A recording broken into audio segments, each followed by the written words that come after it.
Very good morning to all of you. Today we will see viscosity.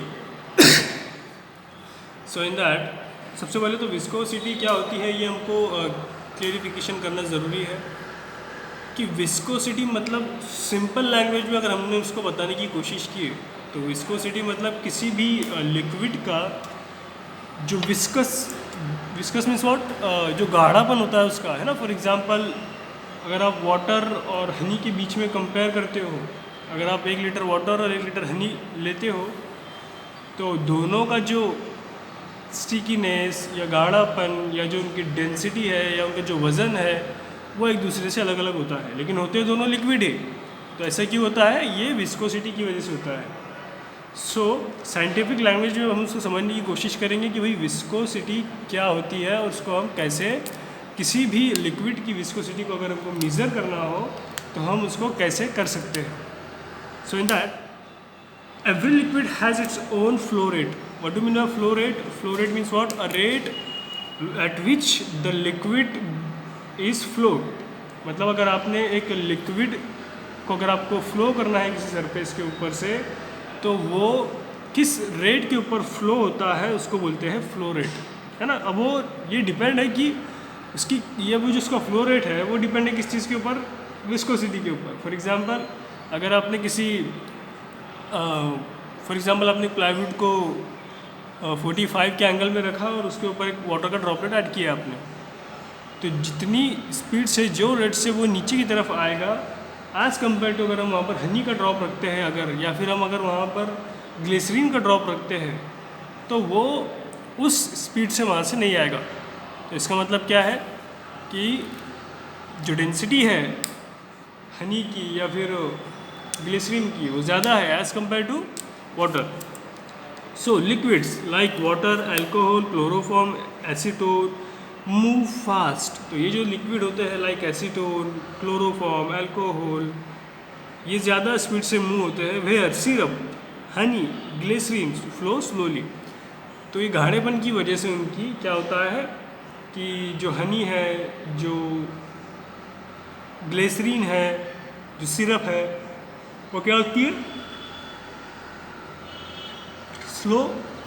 जो उनका flow rate है वो क्या होता है? स्लो होता है.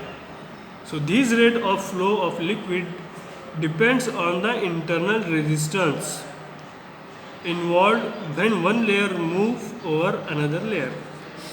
देखो तो अब यहाँ पर उन्होंने बताया कि ये रेट जो है, ये जो लिक्विड का ये जो रेट है, फ्लो रेट, ये किस चीज़ के ऊपर डिपेंड है कि इंटरनल रेजिस्टेंस जो होता है लिक्विड का, इंटरनल रेजिस्टेंस इसमें इन्वॉल्व होता है. व्हेन वन लेयर्स, अभी ड्रॉप है, ड्रॉप जब मूव होती है तो इस तरह से मूव होती है, इस तरह से जब वो मूव होती है तो वन लेयर जो है वो अनदर लेयर जो है वो इस तरह से पहली लेयर मूव होने के बाद उसके ऊपर दूसरी लेयर मूव होती है. सो अगर हम इसको इसी प्रोसेस को सिंपल लैंग्वेज में समझे हम और तो in another words the property of liquid which gives its resistance to a flow is called viscosity. मतलब लिक्विड की ऐसी प्रॉपर्टी जो कि रेजिस्टेंस देती है फ्लो को. मतलब जो लिक्विड हमारा फ्लो होता है लेकिन फ्लो होने के अंदर उसमें वो किसी तरह का रेजिस्टेंस क्रिएट करती है, मतलब उसको फ्लो जल्दी होने नहीं देती वो. तो उस रेट को या उस रेजिस्टेंस को हम क्या बोलेंगे? विस्कोसिटी. कि ऐसा कि अगर वो फ्लो होने से किसी चीज़ उसको रोक रही है लिक्विड को, तो इसका मतलब ये है कि जो उसका रेजिस्टेंस है लिक्विड का वो उसको रोक रहा है, और उसी रेजिस्टेंस को हम क्या बोलते हैं? Viscosity. So liquids of higher viscosity do not flow readily due to their high internal frictional resistance. जिनकी विस्कोसिटी हाई होती है वो लिक्विड जो है वो रेडीली फ्लो नहीं होते. क्यों? क्योंकि उनका इंटरनल फ्रैक्शन जो रेजिस्टेंस है वो ज़्यादा होता है. इसलिए the more the resistance to flow the more will be the viscosity of the liquid. जितना ज़्यादा रेजिस्टेंस होगा फ्लो होने से रोकने के लिए लिक्विड को, हम कहेंगे कि उतनी ज़्यादा उसकी विस्कोसिटी होती है. Viscosity of liquid decreases with a rise in temperature while it increases with fall in temperature. यानी कि अगर हमको किसी लिक्विड की विस्कोसिटी को कम करना है या उसके रेजिस्टेंस को हमको कम करना है तो हम अगर उसको हीट या टेम्परेचर उसका इंक्रीज़ करते हैं तो उसकी वजह से क्या होगा कि उसका जो रेजिस्टेंस है वो कम होगा, और रेजिस्टेंस कम होने की वजह से उसकी जो विस्कोसिटी है वो कम होगी। लेकिन ये टेम्परेचर जैसे जैसे कम होगा वैसे वैसे रेजिस्टेंस वापस उसका बढ़ने लगेगा, है ना। तो यहाँ पे नेक्स्ट है मेजरमेंट ऑफ विस्कोसिटी। अब हमने ये देख लिया कि भाई विस्कोसिटी क्या होता है। So now we will see how we measure the viscosity. So the viscosity is measured in both CGS and SI system. So what is CGS system? तो CGS system means centimetre gram पर second. ये जो है मतलब centimetre gram पर second, ये एक measurement के लिए एक जिसको हम बोलेंगे कि एक यूनिट है जिसकी वजह से हम मेज़र कर सकते हैं, और दूसरा है SI system. So in that, in CGS system, the viscosity of liquid is measured in dyne second per square meter. तो जो CGS सिस्टम है उसमें जो हम यूनिट लेते हैं विस्कोसिटी मेज़र करने के लिए वो होता है dine second per square centimetre. अब डाइन सेकंड स्क्वायर सेंटीमीटर क्या होता है? ये एक स्मॉलेस्ट एक यूनिट है जो कि डिनोटिफाई करता है, it is a smallest pressure unit and it derived from CGS unit. मतलब ये किसका यूनिट है? CGS का यूनिट है जो सेंटीमीटर पर सेकेंड के ऊपर डिपेंड होता है। उसको और हम क्या बोलते हैं? It is also known as poise. अब poise means what? So poise एक यूनिट है, या हम जिसको बोलेंगे कि एक सिनोनिम्स है किसका? Dyne second per square centimetre का। So each poise is further divided into 100 centipoise. तो जो पॉइज होता है वो 100 सेंटीपोज के अंदर डिवाइड होता है। अब सेंटीपोज क्या है? सेंटीपोज भी क्या है? एक यूनिट है। सो इन SI system the viscosity is measured in newton second per square metre. तो जो SI सिस्टम है उसकी अभी देखो दो सिस्टम में कौन कौन सी? CGS और SI। और CGS के अंदर कौन सी मेथड यूज़ करते हैं हम? Dine second per square centimetre, इसको जिसको हम पॉइज भी बोलते हैं। और जो पॉइज है वो डिवाइड है किससे? 100 सेंटीपोज से। लेकिन अगर SI सिस्टम में अगर आप विस्कोसिटी मेज़र कर रहे हो तो यहाँ पर हम Newton second per square metre use करते हैं। The viscosity of water is 1 centipoise. यहाँ पर उन्होंने क्या बोला है कि जो वाटर की विस्कोसिटी है वो कितनी है? 1 सेंटीपोज है। The viscosities of liquid are normally express as relative to water. तो मतलब जो अब जो वाटर को छोड़ के जितने भी लिक्विड है उन सब लिक्विड को हम कंपेयर करते हैं किस चीज़ से? वाटर की विस्कोसिटी से। और फिर उसी की बेसिस पर हम जो है वो उन अनदर लिक्विड्स की विस्कोसिटी को कैरी करते हैं। तो ये जो दो मेथड है उसमें से यूजुअली मोस्ट ऑफ हम जो मेथड यूज़ करते हैं हमारे एक्सपेरिमेंट के अंदर विस्कोसिटी को मेज़र करने के लिए वो है SI सिस्टम की मेथड, जिसके अंदर हम सबसे पहले वाटर की विस्कोसिटी को मेज़र करते हैं। उसके बाद में जो अननोन लिक्विड होता है जिसकी हमको विस्कोसिटी मेज़र करनी होती है वो हम फिर वाटर से कंपेयर करके उसकी विस्कोसिटी को मेज़र करते हैं। सो अब उसके लिए हमको जो विस्कोसिटी के लिए हम एक इंस्ट्रूमेंट यूज़ करते हैं जिसको हम बोलते हैं विस्कोमीटर। तो विस्कोसिटी मेज़र करने के लिए जो इंस्ट्रूमेंट हम यूज़ करते हैं उसको बोलते हैं viscometer. So there are 4 types of viscometer. The first one is Ostwald viscometer, second one is falling square viscometer, third one is Redwood viscometer and the fourth one is cone and plate viscometer. तो usually the most used viscometer is Ostwald viscometer. Ostwald viscometer की diagram आपको यहाँ पे देखने को मिलेगी। अभी diagram को हम समझते हैं कि भाई ये क्या डायग्राम है, किस तरह से होती है। So it consist of you tube having 2 bulbs. तो ये जो ऑसवाल्ट विस्कोमीटर होता है वो क्या होता है कि यू ट्यूब होती है जिसके अंदर 2 बल्ब होते हैं। यहाँ पे उन्होंने 2 बल्ब बताया है। पहला बल्ब कौन सा है? X and Y। तो ये X बल्ब है और ये Y बल्ब है। अ कैपिलरी ट्यूब CD, तो ये देखो कैपिलरी ट्यूब है। तो अ capillary tube CD of a suitable bore is fit to one arm of the U tube। तो ये जो U ट्यूब है इसमें जो एक कैपिलरी है वो एक आर्म में फिट होती है। ये 2 आर्म है ना ट्यूब के, तो उसमें से एक आर्म में ये ट्यूब फिट होती है। The viscometer is placed vertically in a thermostatically control bath. यानी कि जो विस्कोमीटर है आप जब भी उसको मेज़र कर रहे हो तो आपको उसको वर्टिकल वे में रखना है, इस तरह से उसको आपको खड़ा रखना है। कहाँ पर? थर्मोस्टैटिकली बाथ के अंदर, जहाँ पे उसको आपको टेम्परेचर मेंटेन करके रखना है। फॉर एग्जांपल आपको अगर 37 जो नॉर्मल रूम टेम्परेचर होता है वो आपको उसमें मेंटेन करके रखना है। अब ये वर्क कैसे करता है वो ये देखेंगे। So a liquid whose viscosity is to be determined is placed in arm Y to fill the tube to mark E, यानी कि जो लिक्विड हमको मेज़र करना होता है उसको हमको कौन से आर्म में प्लेस करना होता है, वाई वाले, यानी कि यहाँ से हम लिक्विड को प्लेस करेंगे कहाँ तक, ट्यूब टू मार्क ई, यानी कि मार्क ई तक हमको उसको प्लेस करना है। फिर उसके बाद इट इज़ देन सक्ड और blown up to a point 1 centimetre above A, यानी कि ये जो ए सेंटीमीटर है इसके ऊपर ये जो ए उन्होंने यहाँ पे पॉइंट दिया है उसके ऊपर आपको 1 सेंटीमीटर तक उसको सक या ब्लो करना होता है। मतलब यहाँ पर आपने उसको प्लेस किया, फिर आपको उसको यहाँ से सक या ब्लो करना होता है, जिसकी वजह से क्या होगा कि ये जो लिक्विड है वो यहाँ से निकल कर यहाँ आएगा और फिर इस तरह से आपको उसको 1 सेंटीमीटर तक, फॉर एग्जांपल यहाँ पे हो रहा है 1 सेंटीमीटर, तो यहाँ तक आपको उसको क्या करना है, सक करना है। फिर 1 सेंटीमीटर अबव ए, यानी कि ए के ऊपर 1 सेंटीमीटर आपको उसको इतना सक करना है। और फिर the time T for the liquid to fall from A to B is measured. फिर आप क्या करना है, सब करने के बाद आपको उसको छोड़ देना हो। जैसे ही आप छोड़ोगे आपको स्टॉप वॉच स्टार्ट करनी है, और स्टॉप वॉच स्टार्ट करके आपको क्या मेज़र करना है कि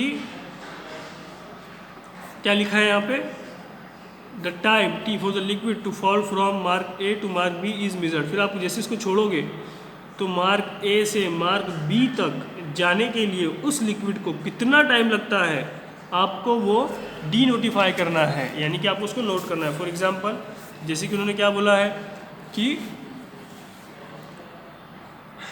क्या बोला है उन्होंने, the time T1 for the liquid to fall from mark A to mark B is measured. तो यानी कि T1 क्या बोला उन्होंने, तो T1 हम कंसिडर करेंगे मार्क ए से बी तक जाने के लिए जितना टाइम लग रहा है उसको हम क्या बोलेंगे, इसको हम क्या बोलेंगे, T1। तो T1 फॉर एग्जांपल यहाँ पे कुछ वो 0.34 सेकेंड इस तरह से आता है, तो ये क्या है हमारा T1। उसके बाद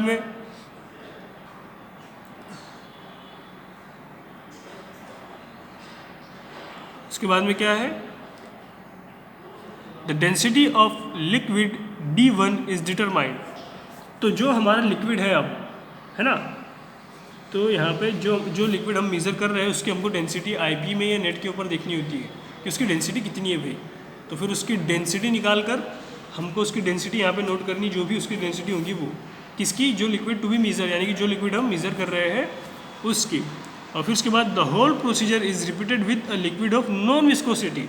अब हमको ये जो प्रोसीजर है जो हमने अननोन लिक्विड के लिए की थी वो हमको फिर से रिपीट करनी है, किसके साथ, नॉन लिक्विड के साथ। अब हमने जैसे दूसरी मेथड यानी कि कौन सी मेथड है, SI वाली सिस्टम की मेथड है, जिसमें हमको जो हमारा अननोन सैंपल होता है उसकी विस्कोसिटी किससे कंपेयर करते हैं हम, वाटर से। तो हम यहाँ पर फिर क्या करेंगे, वाटर लेंगे जिसकी विस्कोसिटी हमें पता है, तो क्या करेंगे हम फिर, the whole procedure is repeated with a liquid of known viscosity and time.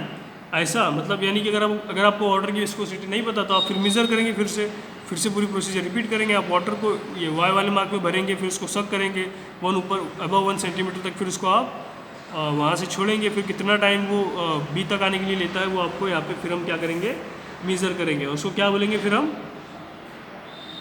T2, यानी कि T2 में आपको किस चीज़ की विस्कोसिटी लिखना है, वाटर की।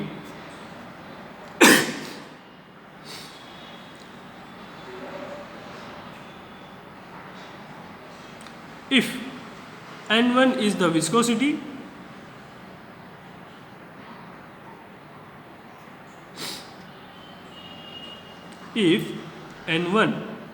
viscosity, D1 is the density of the liquid। यानी कि अगर N1 क्या है, अननोन जो हमारा लिक्विड है वो अगर आइडेंटिफाई करता है किसको, विस्कोसिटी को, तो जो D1 है वो किस चीज़ को आइडेंटिफाई करता है, D1 डेंसिटी को।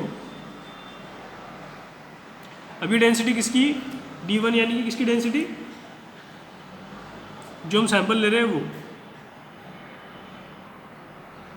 उसके बाद में d1 is the density of the liquid and t1 is the time in second of the unknown liquid। तो t1 क्या है? t1 जैसे कि हमको जो अननोन सैंपल है उसका टाइम है, and n2 is the viscosity. तो n2 किसकी विस्कोसिटी है? n2 विस्कोसिटी है नोन की, and d2 is the density of the liquid, and d2 क्या है? डेंसिटी है लिक्विड की, and t2 is the time in second में। मतलब क्या, देखो जितने भी t1, d1 और n1 है, तो ये यानी कि डेंसिटी, टाइम और विस्कोसिटी, तो ये तीनों चीज़ें जो है जिसको 1 1 1 है, जैसे कि यहाँ पे देखो फॉर्मूले के अंदर n1 d1 t1, तो ये जो चीज़ है ये किसके लिए है? ये अननोन लिक्विड के लिए। और जो n2 d2 t2 जो है वो किसके लिए है? वो है वाटर के लिए। वाटर यानी कि नॉन सैंपल जो उन्होंने बोला है यहाँ पे, तो उसका हमको डेंसिटी भी पता होती है, उसका हमको टाइम भी पता है, उसकी हमको विस्कोसिटी भी पता है। लेकिन यहाँ पे हमको अभी हमने यहाँ पे सिर्फ क्या क्या पता किए? d1 पता किए और टाइम कितना रिक्वायर्ड लगा वो पता किए। अभी क्या पता करना है फिर हमको? n1। So t2 is the time second of the liquid, then the viscosity of the unknown liquid can be determined. अब सब हमारे पास में जब वैल्यू आ जाती है तो किस चीज़, देखो d1 की वैल्यू यानी कि डेंसिटी कहाँ से लेते हैं हम अननोन सैंपल की? आपको फार्माकोपिया या फिर नेट पर से निकालनी है d1 की डेंसिटी। फिर उसके बाद में यानी कि अननोन सैंपल जो भी हमारे पास में है वो टाइम। अब टाइम हम यहाँ से ऑसवर्ड मीटर से टाइम जो है वो ए से बी से कितना टाइम लग रहा है उसको वो मेज़र करते हैं हम, है ना। फिर उसके बाद में अब d2 क्या है? वाटर की डेंसिटी। t1 क्या है? वो कितना टाइम लेता है ए से बी तक आने के लिए, और n2 क्या है? इसकी डेंसिटी। और फिर क्या करेंगे हम? सारी वैल्यूज़ को फार्मूले में पुट करेंगे, और पुट करने के बाद उसको कैलकुलेट करेंगे, और जो वैल्यू आती है वो रहेगी n1 यानी कि viscosity of that particular unknown liquid. So simple procedure है। उसके एप्लीकेशन क्या क्या है यहाँ पे? So application of viscosity in pharmacy. So viscosity plays an important role in the stability of emulsion and suspension. तो सस्पेंशन और इमल्शन की स्टेबिलिटी को मेंटेन करने के लिए विस्कोसिटी क्या करती है कि अहम रोल यानी कि इंपॉर्टेंट रोल प्ले करती है। So paints are made ophthalmic preparation are made viscous to prolong the contact time of the drugs. Ophthalmic preparation जो होती है वो थोड़ी सी विस्कस होती है, क्यों? ताकि वो जो ड्रग है उसका टाइम वो इंक्रीज़ कर सकते हैं। फॉर एग्जांपल मिथिल सेलुलोज हम यूज़ करते हैं क्योंकि इसकी विस्कोसिटी ज़्यादा होती है। उसके अंदर हम किसी भी ड्रग को ऐड करके फिर इसको बॉडी में या आइज़ में इंसर्ट कर सकते हैं। Next, paint are made more viscous so that they may remain in contact with skin for long times. जो पेंट्स होते हैं वो ज़्यादा विस्कस होते हैं ताकि हमारे स्किन के ऊपर ज़्यादा समय तक टिके रहे। For example glycerine is included in the paint formulation to increase the viscosity. Usually paints के अंदर जो इंग्रेडिएंट हम विस्कोसिटी ऐड करने के लिए डालते हैं वो क्या होता है? Glycerine. So next, fat, wax and other viscous substance are filtered at higher temperature. It is due to the fact that the higher temperature there is a decrease in viscosity and hence rate of filtration can be increased. जैसे कि हमने देखा कि अगर हमको किसी भी liquid की विस्कोसिटी को बढ़ानी हो तो हम कैसे विस्कोसिटी अगर कम करनी हो तो हम उसका टेम्परेचर इंक्रीज़ करके उसकी विस्कोसिटी को कम कर सकते हैं। तो अगर हमको मटेरियल्स लाइक फैट्स, वैक्स और अदर विस्कस सब्सटेंस को अगर हमको फिल्टर करना है तो पहले हम उसको हीट करते हैं, उसका टेम्परेचर इंक्रीज़ करते हैं, फिर लिक्विड होने के बाद हम उसको फिल्टर करते हैं। Next is certain pharmaceutical formulations are standardize on the basis of viscosity. तो जो कुछ फॉर्मुलेशन होते हैं वो हम विस्कोसिटी की बेसिस पे स्टैंडर्डाइज करते हैं, मतलब उसको इवैल्यूएट करते हैं कि वो सही से बना है या नहीं। तो यहाँ पे एग्जांपल दिए उन्होंने लिक्विड एक्सट्रैक्ट ऑफ लिक्योरिस, यानी कि जो लिक्योरिस का लिक्विड एक्सट्रैक्ट है, अगर वो हमको चेक करना है कि whether it is prepared correctly or not, so we simply check the viscosity of that particular sample. Okay, the viscosity of certain liquid preparation is increased in order to improve porability or to make the preparation more palatable. तो जो viscosity है वो increase करते हैं हम ताकि वो जो प्रिपरेशन है वो उसकी जो पोरिसिटी है, जो उसकी पोरेबिलिटी है वो वहाँ पे मेंटेन हो सके। सो next is surface tension. So what do you mean by surface tension? The molecule of the interior of the liquid attract one another equally in all direction. यानी कि जो molecules होते हैं एक लिक्विड के अंदर के वो क्या करते हैं? The molecules of the interior of the liquid attract one another equally, यानी कि फॉर एग्जांपल ये एक मॉलिक्यूल है, अब इसमें जो भी क्या है लिक्विड है, ये सपोज लिक्विड की ड्रॉपलेट्स है, तो ये एक दूसरे को क्या करते हैं, अट्रैक्ट करते हैं इस तरह से। एट ऑल डायरेक्शन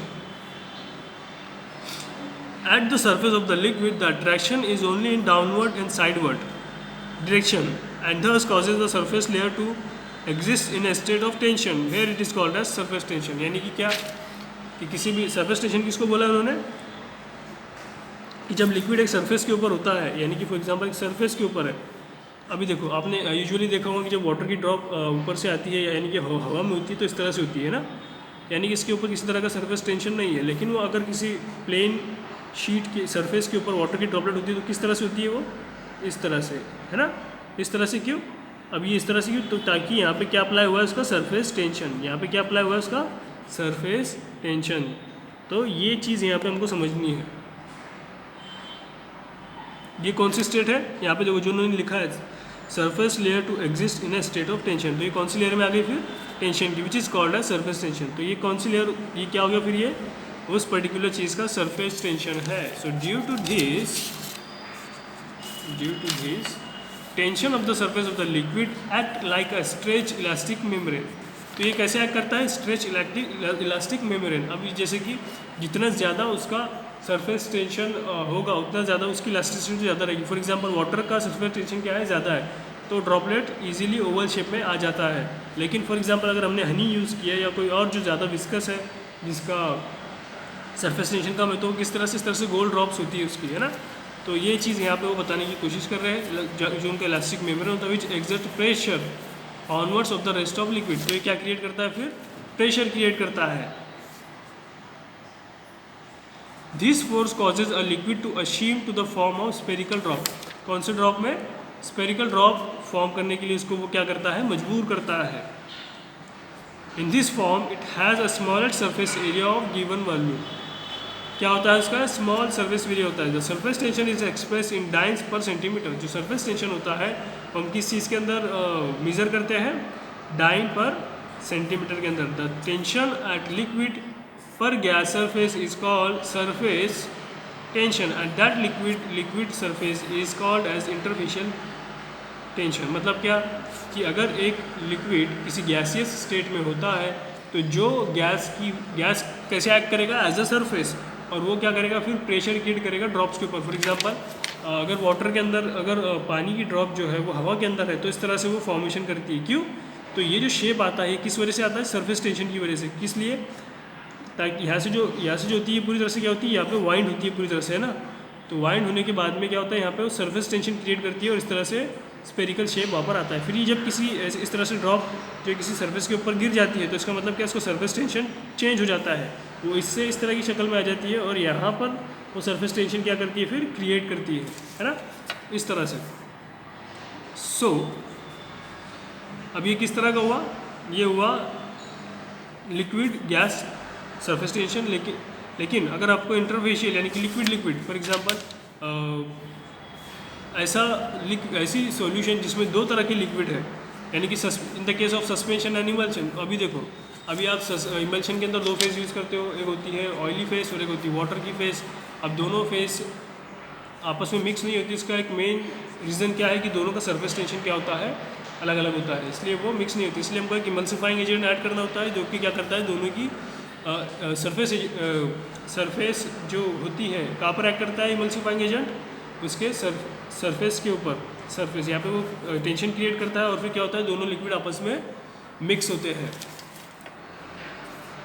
तो यहाँ पे जो मेज़र में अगर आपको सरफेस टेंशन मेज़र करना है तो यहाँ पे उन्होंने 4 इंस्ट्रूमेंट दिए हैं जिसके नाम है capillary tube method, drop weight method, stalagmometer and tensiometer method. तो ये 4 मेथड है जिसकी बेसिस पे आप सरफेस टेंशन को मेज़र कर सकते हो। Next is application of surface tension in pharmacy.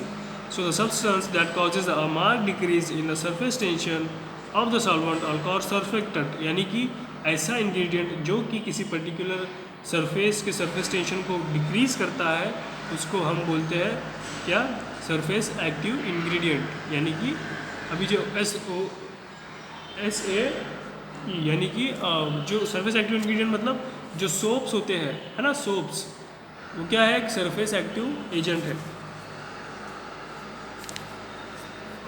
The surface tension interfacial surfactant और surface active agent. The surface tension interfacial tension property has been importance in emulsification. देखो जैसे मैंने आपको पहले बताया कि इमल्सिफिकेशन में जो दो लिक्विड है उनका सरफेस टेंशन अलग अलग होता है, और दोनों को मिक्स करने के लिए हम कौन सा एजेंट ऐड करते हैं, इमल्सिफाइंग एजेंट, जिसको यहाँ पे उन्होंने क्या बोला है, इमल्सिफिकेशन, है ना। So tension property has important in emulsification, waiting and detergent action. The surfactant are used to increase the stability of slightly soluble material। तो सर्फेक्टेंट क्या करते हैं, इंक्रीज करते हैं उसकी स्टेबिलिटी को ताकि वो और सॉल्यूबल हो सके, hence it is known as solubilising agent. इसलिए हम उसको क्या बोलते हैं, सॉल्यूबलाइजिंग एजेंट। यानी कि अब आपका देखो ऐसे आपको आपके जो क्लैरिफिकेशन, आपके जो कंसेप्ट है वो क्लियर करने हैं। फॉर एग्जांपल जैसे आपको पता है कि दो चीज़ें अगर आपस में मिक्स नहीं होती तो उसमें आपको एक तो सोल्यूबलाइजिंग एजेंट, या फिर in the case of suspension revulsion आपको कोई चीज़ को दो फेस को आपको उसको आपस में मिक्स करना हो, तो आप जो चीज़ को यूज़ करते हो उसको इमल्सिफिकेशन, इस प्रोसेस को इमल्सिफिकेशन, और जो एजेंट यूज़ करते हो आप उसको क्या बोलते हैं, इमल्सिफाइंग एजेंट। तो ये जो चीज़ें हैं ये क्या करती है, सॉल्युबिलिटी को इंक्रीज़ करती है उस पर्टिकुलर चीज़ के। तो उस पर्टिकुलर ड्रग की सॉल्युबिलिटी इंक्रीज जो होती है वो कहाँ पर एक्ट करते हैं, ये सब जो सरफेस एक्टिव एजेंट होते हैं या फिर जो सॉल्युबलाइजिंग एजेंट होते हैं वो कहाँ एक्ट करते हैं, सरफेस के ऊपर, यानी कि सरफेस एक्टिव एजेंट होते हैं वो सारे के सारे।